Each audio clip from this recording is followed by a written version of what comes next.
Pour ou contre, favorable ou défavorable, mitigé ou sans opinion concrète, c'est dans cette vidéo que l'on argumente et que l'on conteste. Une fois par mois, une question sera posée concernant la K-pop et c'est à vous d'y participer pour espérer gagner le débat. La question du mois était la suivante: est-ce qu'apporter un autre lightstick que celui du groupe à un concert ou autre événement devrait être autorisé? Vous avez été nombreux à nous répondre et il est temps de découvrir vos commentaires.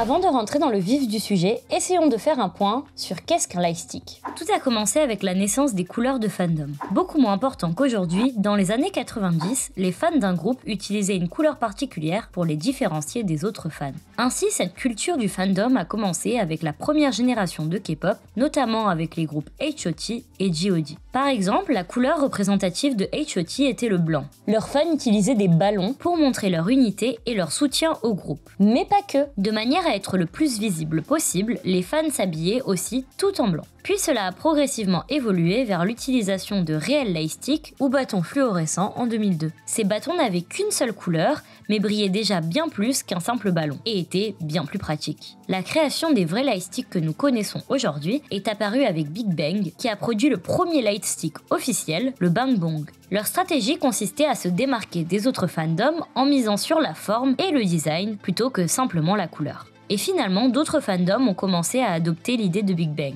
parce qu'il était devenu grandement difficile de distinguer les fandoms rien qu'en fonction de la couleur. Avec 200 groupes qui faisaient leur début chaque année dès 2010, on venait rapidement à court de nuances. Et c'est vraiment avec les groupes de la 4e génération que les lightsticks sont devenus très répandus. Et au fil des années, ils ont évolué pour devenir de plus en plus sophistiqués, avec des designs uniques pour chaque groupe et de nouvelles fonctionnalités telles que la synchronisation de la couleur et de la musique, c'est-à-dire commander les lightsticks dans la salle de concert pour créer des formes et des rythmes avec le public, devenu une norme en Corée du Sud aujourd'hui.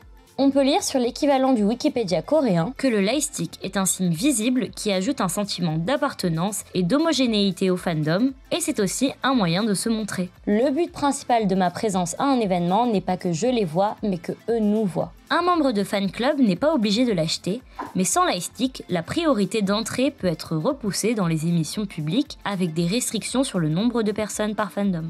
Il coûte aux alentours de 40 000 won, 28 €, ce qui est assez cher en Corée et représente un volume et un poids important. Après cette petite interlude, il reste à savoir si pour vous, mélanger les lightsticks devrait être autorisé. Ok, le contexte était particulier, mais le Music Bank justifie à lui-même le fait que ça devrait être ok de pouvoir amener un autre lightstick à un concert. Franchement, le mélange de tous les lightsticks multicolores était magnifique, beaucoup plus que si c'était une simple masse monochromatique. Je suis d'accord avec ce commentaire, mais en effet le contexte est particulier. Dans les événements qui regroupent plusieurs artistes, plusieurs fandoms sont forcément en jeu, donc plusieurs lightsticks. Dans ce cas précis, 7 groupes se produisaient et donc 7 couleurs ou lightsticks devaient être présents dans le public. Si cela est plus ou moins respecté et qu'on se contente de représenter les artistes concernés, alors oui, les lightsticks de chaque groupe présent ce soir-là devaient créer un magnifique océan. Je crois que ça devrait être autorisé parce que tu es obligé de toujours acheter le bon lightstick et ça commence à être vraiment cher. Surtout pour les multistans, déjà que les concerts coûtent super cher, si tu dois acheter le bon lightstick, ça va être beaucoup trop cher, surtout que la plupart des fans sont des jeunes et qu'ils n'ont pas d'emploi. Déjà, oui, la moyenne de fans de K-pop est jeune, mais pas si jeune. Bien que les groupes émergents comme BTS ou Blackpink trouvent en leur sein des fans très jeunes, les autres groupes avec du contenu beaucoup moins traduit trouvent en France un public anglophone qui a donc généralement plus de 18 ans. Et puis, à mon premier concert à 17 ans, je n'avais pas beaucoup d'argent. Donc avec ma place à 60 €, je n'ai pas acheté de lightstick. Et pourtant, cela ne m'a pas empêché de passer le meilleur concert de ma vie. Un lightstick pour moi, c'est comme son nom l'indique, juste un bâton lumineux. Et je pense aussi à l'idée du Black Ocean qui est redouté par les idols. Si apporter le lightstick d'un autre groupe peut éviter ça, alors c'est même une très bonne idée. De plus, je pense que les idols n'ont pas grand chose à faire et ça m'étonnerait qu'ils sachent quel lightstick correspond à quel groupe. Il est vrai que le Black Ocean existe, et qu'apporter un lightstick permet d'éviter cela. Mais il est bien plus complexe que l'on ne croit. Car à ce moment-là, les fans n'allument pas leur lightstick et surtout ne font aucun bruit. C'est la méthode la plus radicale utilisée par les fans pour montrer qu'ils ne soutiennent pas du tout un groupe. Cela peut même leur arriver de huer les artistes. Et donc oui, la manière la plus simple d'éviter cela est d'utiliser le flash de son téléphone, son lightstick, ou juste d'encourager l'artiste. J'aimerais juste reprendre cette phrase. Un lightstick pour moi, c'est comme son nom l'indique, juste un bâton lumineux. De plus, je pense que les idoles n'en ont pas grand chose à faire et ça m'étonnerait qu'ils sachent quel lightstick correspond à quel groupe. On a toujours cette mauvaise habitude de regarder la situation avec nos yeux d'occidentaux. Mais qu'en est-il en Corée du Sud? Premièrement, la plupart des fans sont solo stans. Ils ne suivent qu'un seul groupe et lui dédient tout leur temps libre. Pourquoi? Car c'est humainement et financièrement impossible de suivre complètement les activités de plusieurs groupes. En effet, en Corée du Sud, être fan d'un groupe ne se limite pas à juste écouter sa musique. Il y a aussi de nombreuses promotions dans les shows, à la radio, mais aussi des fansigns, des fan meetings, et les occasions de voir des groupes de K-pop sont très nombreuses. Je ne rigole pas, en Corée, il est tout à fait possible de voir des idoles presque tous les jours de l'année. Dépenser autant de temps et d'argent dans plus d'un groupe est vraiment chronophage. Ainsi, la notion de fandom est encore plus forte et ancrée, la plupart des fans étant là depuis le début des activités du groupe, et ayant leurs habitudes avec les autres fans. Le lightstick apparaît comme une sorte d'emblème symbolique dont vous êtes fier et il serait mais alors impensable d'apporter un autre lightstick que celui du groupe présent à un concert. Deuxièmement, la plupart des idoles étaient eux aussi tous des fans de K-pop. Bam Bam avec Taeyeon, Oshi et Nikki avec SHINee, Key avec BoA, Ryujin avec GOT7, Seungmin avec Day6, Yujin avec BTS ou Jane avec Infinite. Jane qui était d'ailleurs une fansign connue. Et la liste est longue.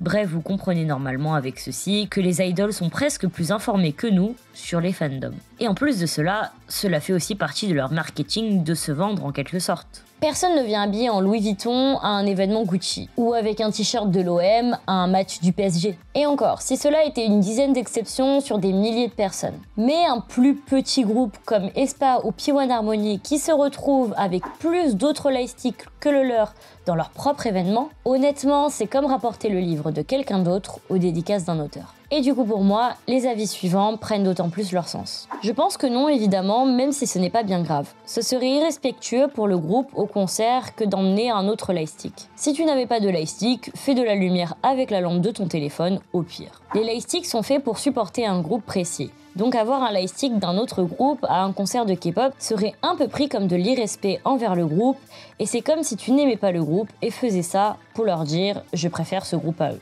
Je ne sais pas en vrai, si ça ne dérange pas l'idole, pourquoi pas. Mais imaginez qu'ils pensent que ce sont des gens qui font des guerres de fandom. Mais est-ce que vous imaginez amener un lightstick de Blackpink à un concert de BTS ? Honnêtement, j'ai ri. Il faudrait penser au fait que si un groupe crée son propre lightstick, c'est en espérant qu'ils aient des fans qui l'achètent pour les supporter. Mais s'ils arrivent sur scène ou lors de leur événement et qu'ils voient plein de lightsticks différents aux leurs, cela pourrait les décevoir ou leur faire de la peine. Si un artiste vient performer pour ses fans, mais ensuite il voit des lightsticks qui ne sont pas les siens, ça peut être blessant. Il peut penser que tout son travail n'est pas assez bon, en tout cas pas suffisant à motiver les fans à investir dans son lightstick. Et personnellement, c'est surtout lorsqu'il s'agit de lightsticks facilement reconnaissables, / de gros groupes que je trouve ça assez peu approprié, car l'artiste peut vraiment se sentir rabaissé. Je pense plus au respect de l'image que va garder en souvenir l'artiste sur scène et respecter son moment. Et pour ma part, ne pas venir avec un lightstick autre que celui de l'artiste. Fin. Pour ma part, je pense qu'apporter un autre lightstick n'est pas grave en soi, mais va totalement à l'encontre du but d'un lightstick. Le lightstick d'un groupe est une marque de soutien envers celui-ci. Donc le prendre à un concert d'un autre groupe est inutile. Pire, si c'est pour manquer de respect. Autant ne rien apporter plutôt qu'un autre groupe. Surtout si on ne veut pas finir dans la sauce sur Twitter. J'aurais pas dit mieux. Je trouve ça pas très respectueux, en plus c'est pas ouf pour la cohésion dans la salle, donc pour moi l'excuse du c'est cher, je veux le rentabiliser, est juste une raison un peu égoïste de leur part. D'autant plus s'ils veulent vraiment soutenir un groupe sans pour autant acheter plusieurs lightsticks tous hors de prix, il y a plein de goodies autres beaucoup moins chers, type banderole, serre-tête, etc. C'est totalement vrai. Les fandoms se cassent la tête à chaque événement pour faire des goodies exceptionnels et rendre le moment spécial. Je me souviens particulièrement de ce concert d'ATEEZ où les fans faisaient passer des gommettes jaunes et bleues dans le public pour les coller sur le flash de leur téléphone et faire tous ensemble un océan aux couleurs d'ATEEZ. Ça paraît bête, mais je pense que ça leur fera bien plus plaisir qu'un ball ping-pong en plein milieu de la fosse. Et puis, comme dit précédemment, on sous-estime vraiment le fait que ça peut affecter les idoles. Au concert de aespa dans d'autres pays, les fans ont ramené plein de lightsticks d'autres groupes. Et Karina avait dit qu'elle préférait le lightstick du groupe. Elles m'ont sûrement pas mal pris le fait qu'il y ait d'autres lightsticks que le leur vu leur réaction, mais bon, c'est dur de savoir, car même si elles l'avaient mal pris, qu'est-ce qu'elles auraient pu dire de plus ? En Corée par contre, ils osent prendre la parole dans certains événements. Et cela est arrivé à notre amie Amy qui se rendait à un événement privé de Trenzy dans un café. où les membres leur servent eux-mêmes les boissons. Amy, qui stan plusieurs groupes, mais principalement Trendy et ONEUS, s'est vue un peu embarrassée quand Eunil lui servait le thé et qu'il vit sa coque de téléphone avec une Polaroid signée de Lido. Il ne s'est alors pas gêné pour demander qui c'était et faire une tête d'enterrement. C'est bête, mais dans les groupes pas encore trop populaires, les fans sont très reconnaissables pour les membres. Et voir un de leurs fans avec les goodies d'un autre fandom, en tout cas, ça a fait vite changer sa coque de téléphone à Amy. Ici, nous avons deux avis qui s'opposent, mais qui sont tous les deux très intéressants. Si on mentionne des membres qui faisaient partie d'anciens groupes disband, comme IZ*ONE, WANNA*ONE, CLC, etc., je trouve ça un peu maladroit de venir avec le lightstick de son ancien groupe. Alors attention, je ne dis pas que c'est mal poli, au contraire, ça prouve que vous la suiviez depuis des années, mais le passé est le passé. Et nous devons soutenir le membre dans son nouveau groupe. Pour moi, le seul cas valable pour apporter un lightstick d'un autre groupe, ça serait qu'il y ait des membres qui aient déjà appartenu à ce groupe. Ou un peu comme dans le cas de Luna, où les fans ont apporté le lightstick de Luna au concert d'Artemis et de Losemble. Je pense aussi qu'une exception valable serait un lightstick d'un membre d'un ancien groupe. Mais encore une fois, c'est délicat et c'est vraiment du cas par cas et selon la sensibilité de chacun. Chungha a mentionné à plusieurs reprises que ça lui faisait plaisir de voir le lightstick d'IOI, et comme c'est une soliste, ça ne pose pas de problème selon moi. Le même cas existe pour Kang Daniel avec WANNA*ONE ou Chaeyeon avec IZ*ONE. Mais bon, dans des activités de groupe, je ne sais pas. Rapporter un lightstick d'IZ*ONE à un concert d'IVE ou le Seraphim me paraît un peu limite. Par contre, lorsque les nouveaux groupes sont formés en totalité par des membres de l'ancien groupe, comme c'est le cas de Luna ou encore de Viviz, je pense que cela peut être une attention touchante. Alors si c'est des groupes d'amis et ou de la même agence, pourquoi pas genre si pour un fan meeting de Stray Kids, il y a une personne qui donne un lightstick de H's. On peut comprendre vu qu'ils sont potes IRL. Je pense que dans ce cas super précis de fan meeting face à face, ça paraît ok. Pour créer une genre d'interaction ou du contenu directement avec les membres, pourquoi pas. Mais bon, on reste quand même super éloigné de notre réalité dans nos concerts français. Finalement, je voulais encore une fois donner mon avis, mais je trouve que ce dernier commentaire illustre parfaitement mon point de vue. Je pense que ça dépend du contexte. Dans des spectacles qui regroupent plusieurs groupes, music show, award show, festival, etc., ça ne pose pas de problème, car de toute façon, c'est le principe même de ces événements. Toute leur beauté réside dans le fait qu'une multitude de fandoms se mélangent pour acclamer les artistes.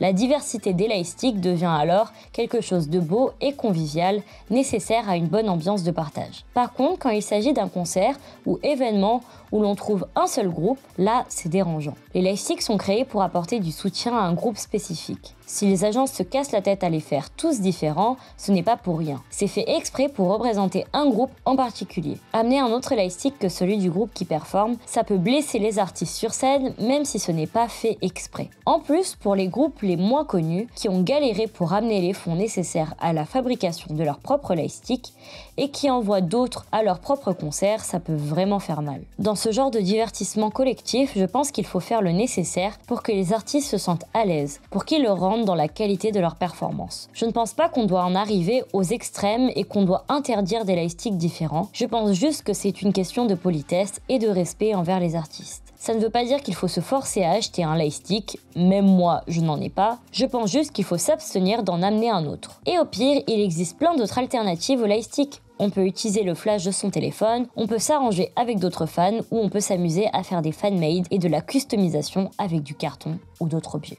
Merci d'avoir regardé notre vidéo, n'hésitez pas à nous partager votre avis dans les commentaires, de mettre un like et de partager la vidéo. Il est temps de vous dévoiler la question du mois prochain et je pense qu'elle va vous plaire. Est-ce que les groupes de K-pop comportant des IA sont le futur de la K-pop? Je vous laisse une semaine pour répondre à la question sous ce post et on se retrouve très bientôt avec vos commentaires.